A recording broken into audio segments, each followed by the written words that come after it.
Shalom saudaraku sekalian, selamat berjumpa kembali di Bible Study Online CK7. Bapak Ibu saudara Tuhan, hari ini kita akan melanjutkan pembahasan dari Kitab Yesaya pasal 19 mengenai ucapan ilahi atau hukuman Tuhan terhadap Mesir. Bahwa Tuhan akan membuat Mesir sangat direndahkan dan tercelah di antara bangsa-bangsa. Dikatakan dalam ayat pertama sampai ayat yang ke-17.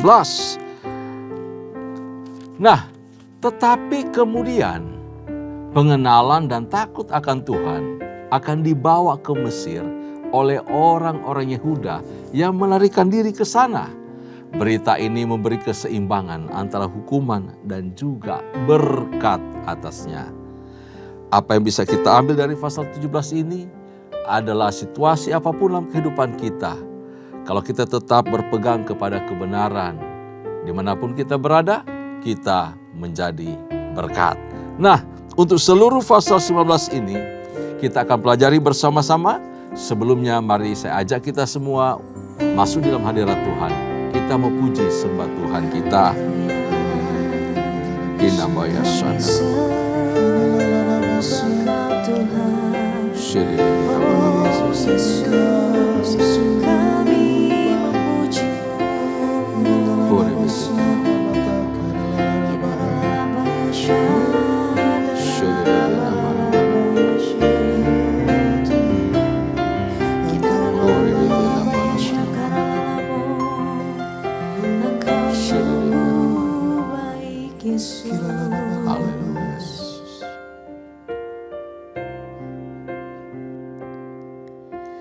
Yesus, kau sungguh baik. Yesus, namamu indah. Yesus, ku cinta kau selalu. Ku tinggikan, ku agungkan selamanya. Yesus, kau sungguh baik. Yesus, namamu indah. Yesus, ku cinta kau selalu. Ku tinggikan, ku agungkan selamanya. Ku mau memujimu, ku selalu pujimu. Ku mau menyembahmu, ku selalu sembahmu. Kau yang layak terima semua pujian, kemuliaan hanya bagi Tuhan.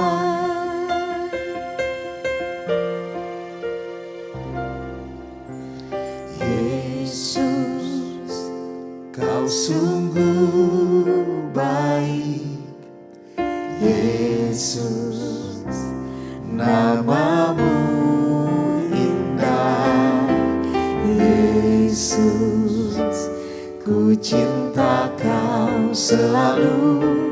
Ku tinggikan, ku agungkan selamanya. Yesus, kau sungguh baik. Yesus, namamu indah. Yesus, ku cinta kau selalu. Ku tinggikan, ku agungkan selamanya. Ku mau memujimu, ku selalu pujimu. Ku mau menyembahmu, ku selalu sembahmu. Kau yang layak terima semua pujian, kemuliaan hanya bagi Tuhan. Ku mau memujimu, ku selalu puji.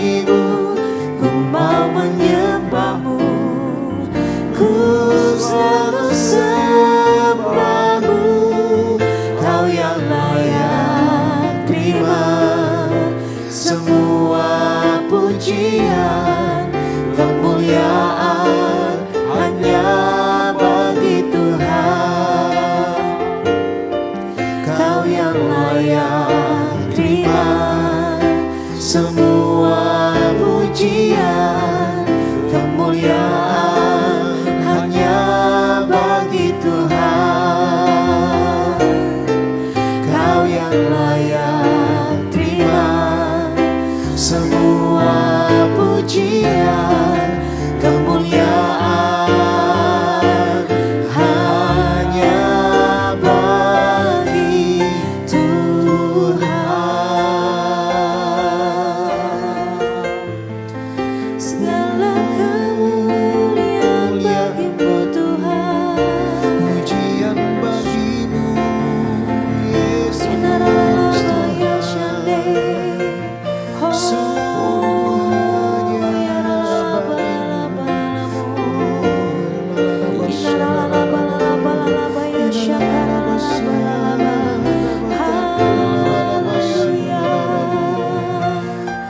Kami puji Engkau Tuhan.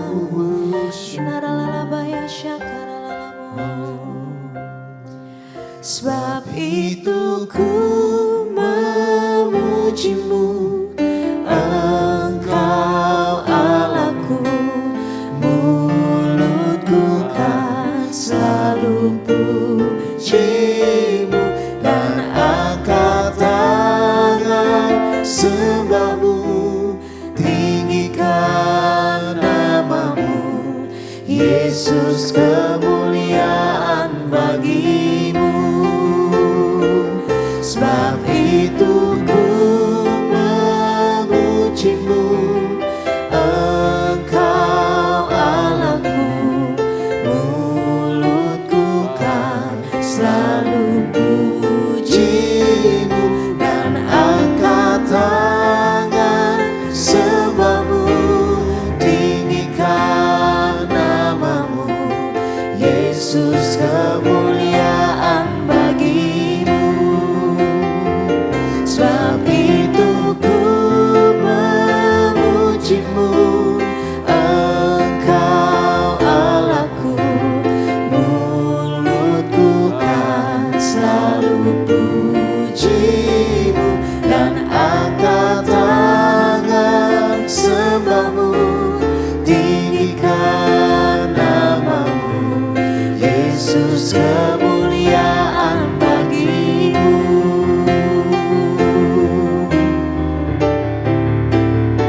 Sebab itu ku memujimu, Engkau Allahku, mulutku kan selalu pujimu, dan angkat tangan sembahmu, tinggikan namamu, Yesus, kemuliaan bagimu. Yesus, kemuliaan bagimu. Yesus, kemuliaan bagimu.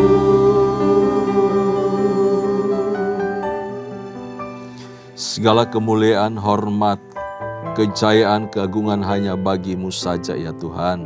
Terima kasih untuk hadir-Mu di tengah-tengah kami, ketika kami belajar, ketika kami membaca, merenungkan firman-Mu, dan Roh Kudus memampukan kami untuk kami sanggup melakukan firman-Mu siang dan malam.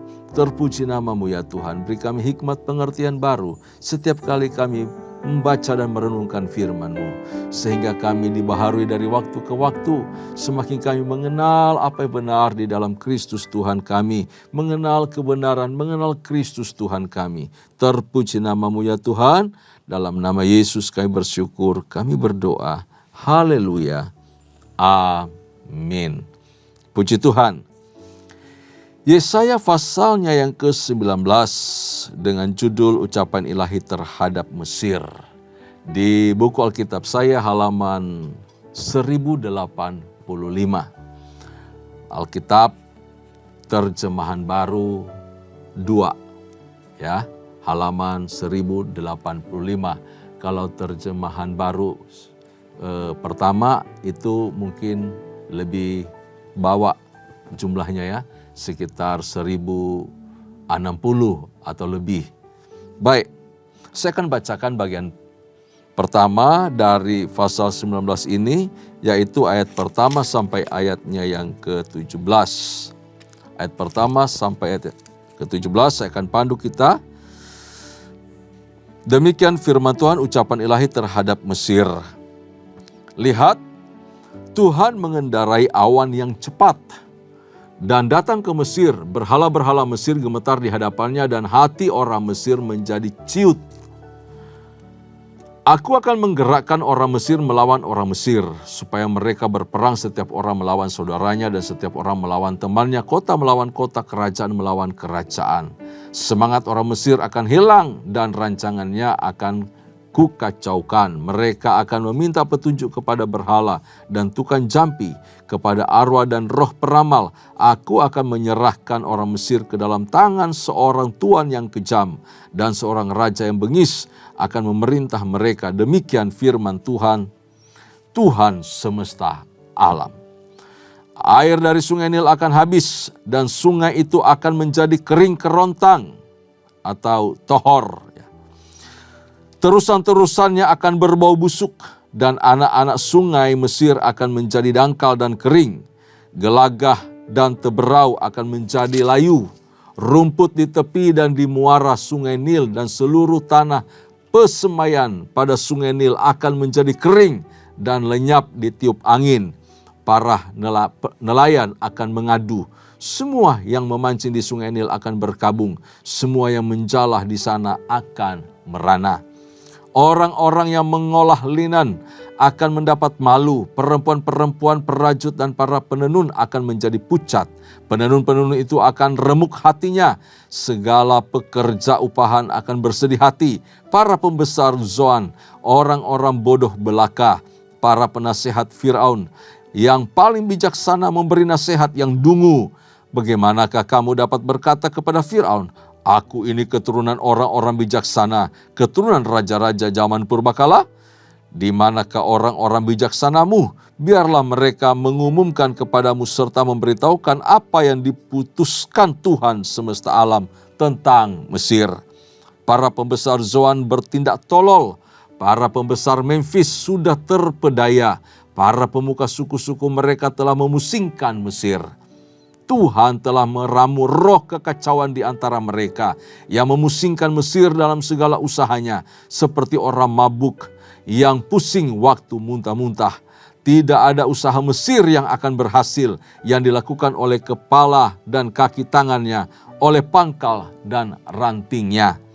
Pada waktu itu orang-orang Mesir akan seperti perempuan.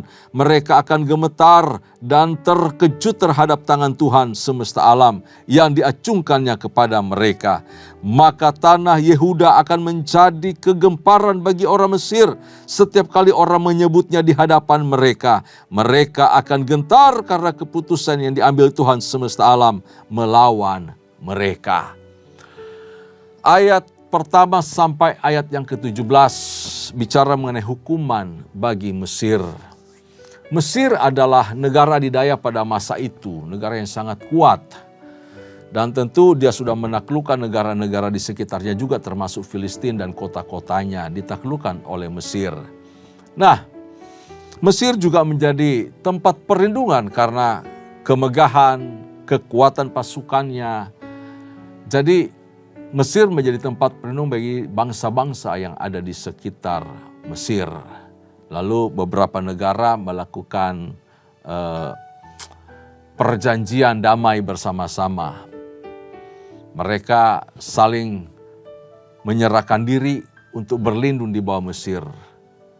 Ada hubungan bilateral, ada hubungan kerjasama. Lebih kepada bangsa Yehuda, Mesir itu tempat berlindung dan menjadi sumber pertolongan ketika mereka mengalami kesulitan. Ya, ketika keadaan Yehuda makin buruk, rajanya tidak takut Tuhan, itu Raja Ahaz, ayah dari Hizkia, itu raja jahat. anaknya Hizkia raja yang baik. Tapi pada zaman Raja Ahaz ini, maka banyak orang Yehuda yang pindah atau mengungsi ke Mesir. Apalagi di masa zaman Hizkia, kerajaan sebelah utara direbut tahun 722. Israel utara ditaklukkan oleh Asyur, sehingga bangsa-bangsa di sekitarnya menjadi takut, menjadi gentar. Karena itu banyak dari suku Yehuda yang berlindung ke Mesir. Termasuk zamannya Raja Hizkia juga mengadakan persepakatan dengan Raja Mesir. Bapak Ibu saudara Tuhan, ketika ancaman makin nyata, situasi makin buruk yang datang dari Asyur, mereka cari pertolongan ke Mesir. Ini orang Yehuda. Bangsa-bangsa di sekitar juga melakukan hal yang sama oleh karena kepanikan tersebut. Nah, di dalam situasi seperti ini, bangsa-bangsa berusaha untuk mencari perlindungan, pertolongan, tetapi Tuhan mencela mereka. Kenapa? Mereka mencari pertolongan yang sia-sia. Ternyata Mesir itu pembohong. Mesir ini berpura-pura untuk melindungi, tetapi dia mau menguasai rupanya. Karenanya itu Nabi Yesaya mencela keputusan Raja Yehuda yang bersekutu dan bergantung kepada Mesir untuk keamanan. Alih-alih berlindung kepada Tuhan, mereka malah memutuskan diri untuk melakukan hubungan kerjasama dengan Mesir. Akibatnya Mesir itu juga menjadi sombong. Di balik ada motif yang tersembunyi di belakangnya, yaitu untuk menaklukkan bangsa-bangsa di sekitarnya juga, seperti yang dilakukannya kepada Filistin. Nah, ini adalah suatu kejahatan di mata Tuhan, Bapak Ibu Tuhan. Dan untuk mencegah hal ini terus terjadi, Tuhan harus mau permalukan Mesir. Tuhan harus bicara kepada Mesir dan mempermalukan mereka. Mesir yang menjadi andalan, Mesir yang menjadi kebanggaan, serta dewa-dewanya akan dipermalukan oleh Tuhan. Nah, tidak ada musuh yang muncul sebagai ancaman bagi Mesir karena cukup jauh jaraknya antara Asyur, dia harus naik ke atas ke Haran, ke wilayah Turki lalu turun kemari. Dia harus melewati daerah-daerah Tirus, lalu daerah pesisir ya, ke wilayah Israel utara dan kemudian selatan, tembus baru bisa di ujungnya Mesir. Karenanya itu Yehuda cukup ketakutan karena sebelah utara sudah ditawan ke Asyur. Nah, Tuhan datang dikatakan tadi di atas awan dengan cepat untuk menjatuhkan hukuman atas Mesir. Dan berhala-berhala yang menjadi sembahan orang Mesir. Berhala-berhala Mesir ya ada Isis, ya, Dewi Alam, dan ada Dewi Sihir, ya, Isis. Ada juga Osiris, itu adalah dewa dunia bawah, dewa alam maut. Ini merupakan lambang kematian dan kebangkitan. Juga siklus banjir yang memberi kesuburan bagi Mesir, itu Osiris. Juga ada nama dewa yang namanya Apis, yaitu lembu atau dewa kesuburan. Semua berhala itu akan gemetar di hadapan Tuhan dan tidak bisa menolong para penyembahnya. Tidak bisa menolong Fir'aun, tidak bisa menolong orang Mesir. Apalagi orang-orang yang akan datang bernaung di bawahnya. Dan Mesir akan menjadi malu dikatakan tadi. Hati mereka ciut, semangat mereka hilang. Kekacauan dan perselisihan di antara mereka terjadi. Karena itu dikatakan tadi akan perang satu dengan yang lain. Di antara Mesir akan tumbuh kisruhan, kekacauan. Orang Mesir akan melawan orang Mesir. Supaya mereka berperang, setiap orang melawan saudaranya. Dan setiap orang melawan temannya. Kota melawan kota, kerajaan melawan kerajaan. Tuhan mengangkat Fir'aun yang bengis kemudiannya untuk menjadi raja atas Mesir. Para penasihat-penasihat, orang-orang bijaksana dari Mesir menjadi bodoh tadi dikatakannya. Menjadi dungu semua. Bahkan dikatakan tolol. Semua penasihat-penasihat yang gak ada guna. Tuhan buat malu Mesir. Tuhan bikin Mesir mabuk dalam kekacauan. Semua upaya-upaya mereka lakukan menjadi gagal. Ya, seperti perempuan yang gemetar di hadapan Tuhan, seperti seorang yang layu loyo, seperti bulu yang terkulai di hadapan Tuhan. Saudaraku, Mesir adalah negara yang sangat kuat, negara adidaya pada masa tersebut. Tetapi Mesir tidak luput dari hukuman Tuhan. Bahkan dikatakan tadi, Sungai Nil pun sebagai sumber kehidupan bagi Mesir mendapat hukuman dari Tuhan. Itu Sungai Nil lebih dulu kena dihajar oleh Tuhan. Sumber kehidupan dari bangsa Mesir yaitu Sungai Nil. Orang Mesir sangat mendewakan Sungai Nil. Antara Mesir dan Sungai Nil tak bisa dipisahkan satu dengan lain karena betapa bergantungnya orang Mesir kepada Sungai Nil. Seorang ahli sejarah atau sejarawan Yunani kuno pada abad 5 dan 6 yaitu Herodotus mengatakan begini, bahwa Mesir itu adalah hadiah dari Sungai Nil. Itu kata Herodotus. Mesir adalah sungai dari Nil. Karena apa? Mesir ada. Mesir bisa subur karena adanya Sungai Nil. Artinya, jika tidak ada Sungai Nil, maka tidak ada Mesir. Itu adalah gambaran dari kebergantungan Mesir kepada Sungai Nil. Seolah-olah hanya Sungai Nil saja yang bisa berikan kehidupan kepada Mesir. Makanya mereka itu menyembah dewa-dewa dari Sungai Nil dan tumbuh kesombongan, tidak takut akan Tuhan. Bahkan mereka punya niat jahat kepada bangsa-bangsa yang berlindung kepadanya. Sebab itu di ayat yang kelima, hukuman itu diberikan kepada Sungai Nil yang berdampak kemudian kepada para nelayan. Di ayat 7, 8, lalu ayat 9. Berdampak kepada para nelayan, berdampak kepada orang-orang penenun kain. Semua mereka terdampak akibat rusaknya Sungai Nil yang diandalkan itu. Apa yang Mesir andalkan, apa yang Mesir banggakan, itulah yang Tuhan ambil, Tuhan rampas. Dibuat kering kerontang. Kalau dibuat kering kerontang sedemikian rupa, pertanyaannya, di mana dewa Osiris, dewa Mesir? Di mana dewa itu? Ternyata dikalahkan oleh kuasa Tuhan. Tidak bikin Mesir punya air baik.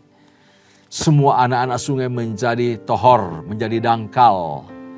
Berbau busuk, banyak ikan-ikan mati. Lumpur yang keluar berbau busuk.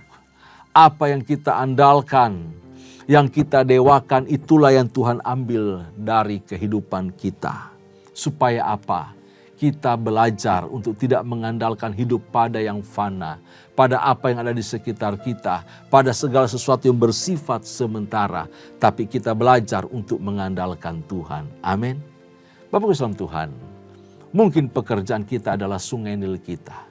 Atau karir kita, kekuatan kita, nama kita, kehormatan kita. Koneksi keahlian, kesehatan kita, siapapun. Itu bisa menjadi andalan kita, kebanggaan kita. Dan kita menggantungkan seluruh hidup kita padanya. Anak kita yang berprestasi bisa menjadi andalan kita. Selalu kita banggakan. Kita lebih bangga ke anak, lebih bangga kepada suami, kepada istri. Dan kita mengandalkan mereka semua. Karir kita, kehebatan kita, kedudukan kita. Kita lupa mengandalkan Tuhan. Tuhan tidak mau diduakan, Bapak Ibu Tuhan. Tuhan tidak mau kita bergantung kepada yang rapuh, kepada bulu yang terkulai itu. Dan menjadikan itu semua sebagai ilah-ilah di dalam kehidupan kita. Makanya Tuhan seringkali menyentil kita dengan cara seperti yang dilakukannya kepada Mesir. Dibuat kering. Penghasilan kita jadikan kering. Kesehatan kita menjadi kering. Suasana keluarga kita menjadi kering. Keharmonisan menjadi kering. Hubungan anak dan dengan orang tua menjadi kering. Segala sesuatu yang kita andalkan dibikin kering. Supaya apa? Kita melepaskan itu dengan rela. Dan belajar bergantung kepada Tuhan saja. Bapak Ibu Tuhan. Tuhan itu membuat hidup kita menjadi kering. Dia bisa membuat hidup kita menjadi hampa. Tuhan bisa membuat hidup kita menjadi berbau busuk. Tidak ada lagi kehidupan yang diberkati Tuhan. Tidak ada lagi sukacita dan tidak ada lagi kegirangan di dalamnya. Sampai akhirnya kita disadarkan untuk mengakui bahwa Tuhan sajalah sumber pertolongan kita. Bahwa Tuhan sajalah sumber pengharapan kita. Bahwa Tuhan sajalah kebanggaan dalam hidup kita. Kita bisa mengandalkan Dia dalam segala hal dan Dia patut diandalkan. Mari kita lanjutkan baca dari ayatnya yang ke-18 sampai ayat yang ke-25. Pada waktu itu akan ada 5 kota di tanah Mesir yang berbicara bahasa Kanaan dan yang bersumpah setia kepada Tuhan semesta alam. Satu di antaranya akan disebut Ir-Heres. Pada waktu itu akan ada mezbah bagi Tuhan di tengah-tengah tanah Mesir dan tugu peringatan bagi Tuhan pada perbatasannya. Itu akan menjadi tanda kesaksian bagi Tuhan semesta alam di tanah Mesir. Apabila mereka berseru kepada Tuhan oleh karena penindasan-penindas, maka Ia akan mengirim seorang juru selamat kepada mereka yang akan berjuang dan akan melepaskan mereka. Tuhan akan menyatakan diri kepada orang Mesir dan orang Mesir akan mengenal Tuhan pada waktu itu.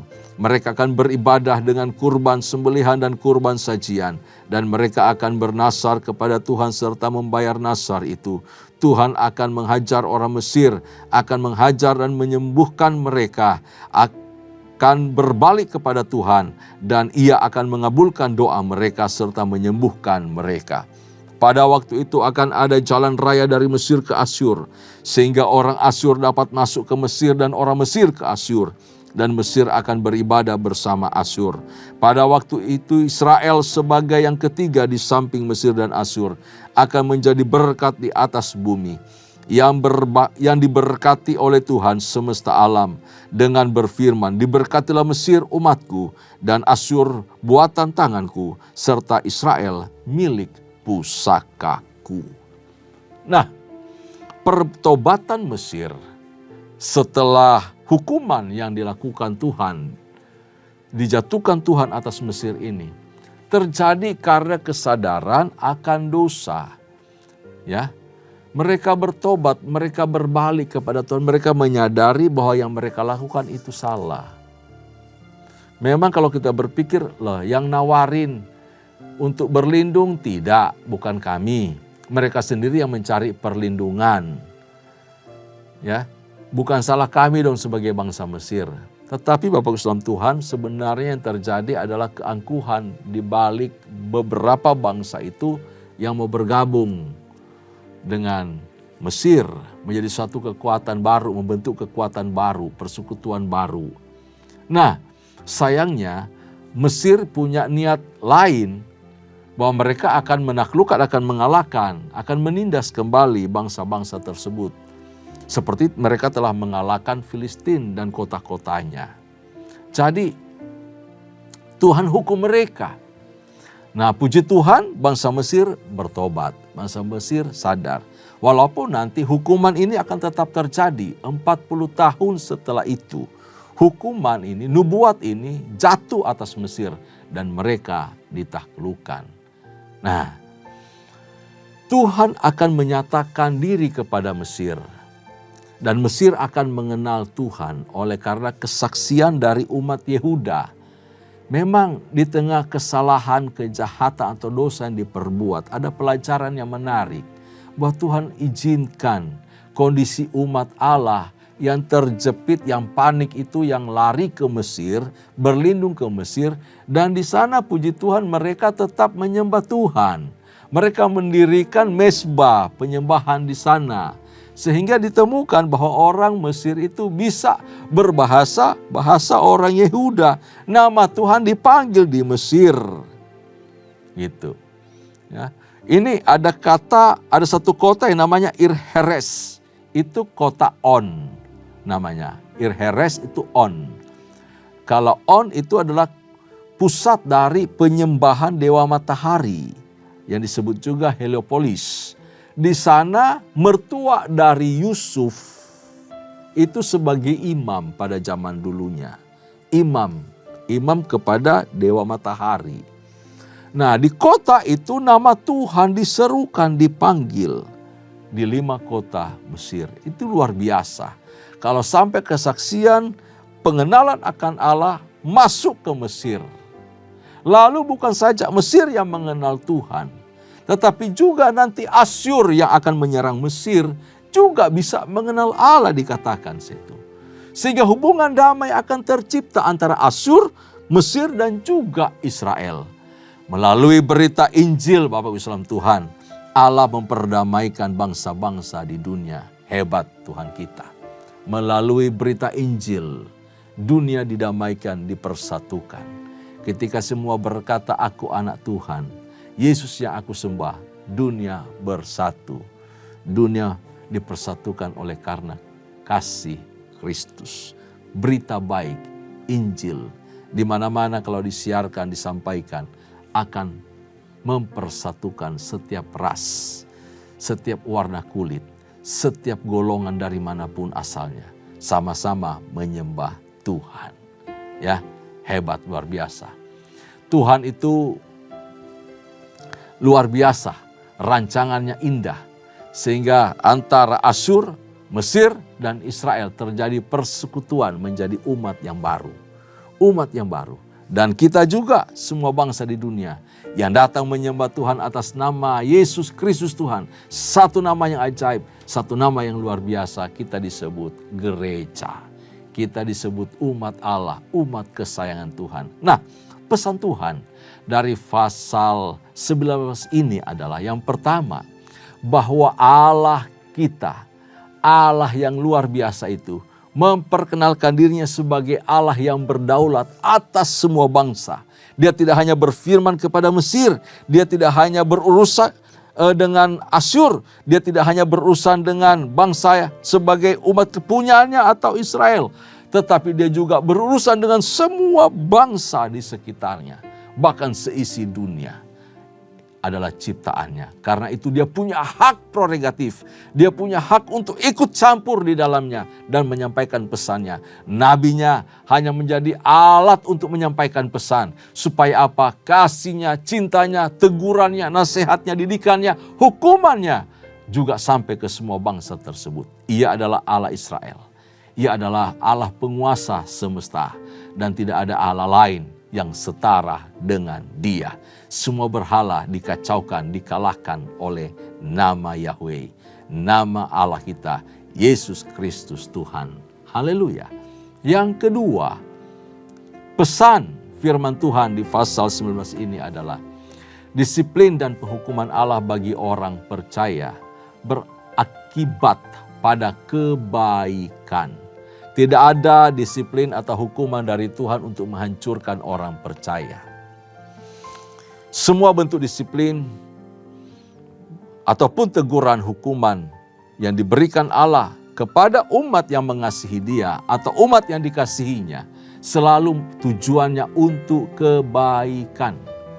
Tetapi bagi orang yang tidak percaya, hukuman yang datang daripada Tuhan itu bisa mendatangkan kehancuran. Kita mempunyai kesempatan untuk tidak mengalami hukuman Allah jika kita mau menghormati Dia. Kita mau berlaku setia kepada Tuhan dan kita mau melakukan firman-Nya siang dan malam. Dimanapun kita berada, mari jadi berkat. Apapun situasi hidup kita saat ini, mari tetap kabarkan kabar baik. Kabar mempermuliakan Tuhan. Kabar sukacita, kabar yang menyatakan bahwa Yesus sudah bangkit. Yesus sudah menebus dosaku. Yesus sudah memberi keselamatan bagiku. Hidup yang kekal. Tuhan Yesus memberkati kita semua. Tundukkan kepala, kita berdoa. Kami mengucap syukur ya Tuhan, untuk kami gereja-Mu umat yang Kau kasihi. Dalam seluruh perjalanan hidup kami, karya tangan-Mu tetap nyata dalam kehidupan kami. Dan dimanapun kami berada, mampukan kami untuk menjadi berkat, menyampaikan kabar baik, menyampaikan kabar sukacita. Terima kasih ya Tuhan, supaya orang-orang di sekitar kami, bangsa-bangsa di sekitar kami, bertobat, percaya Yesus Tuhan dan Juru Selamat. Mereka berseru mereka memanggil namamu, namamu diperdengarkan, namamu dikenal di semua tempat di mana kami tuju. Melalui kehidupan kami, melalui karakter kami, melalui kesaksian hidup kami, nama Tuhan dipuji dan dipermuliakan. Terima kasih Bapa. Di dalam nama Yesus Kristus Tuhan, berkati umat-Mu, berkati kami semua. Kami bersyukur dan kami berdoa. Kekasih-kekasih Tuhan, mari arahkan hatimu di hadapan Allah. Terimalah berkat serta anugerah yang melimpah dari Allah Bapa, kasih sayang di dalam Kristus Yesus Tuhan serta persekutuan yang manis dengan Allah Roh Kudus menyertai kita semua. Mulai hari ini sampai parusia Tuhan datang pada kali yang kedua, bahkan sampai selama-lamanya. Setiap kita yang percaya, sama-sama kita katakan, amin, amin. Shalom, Tuhan Yesus memberkati kita semua.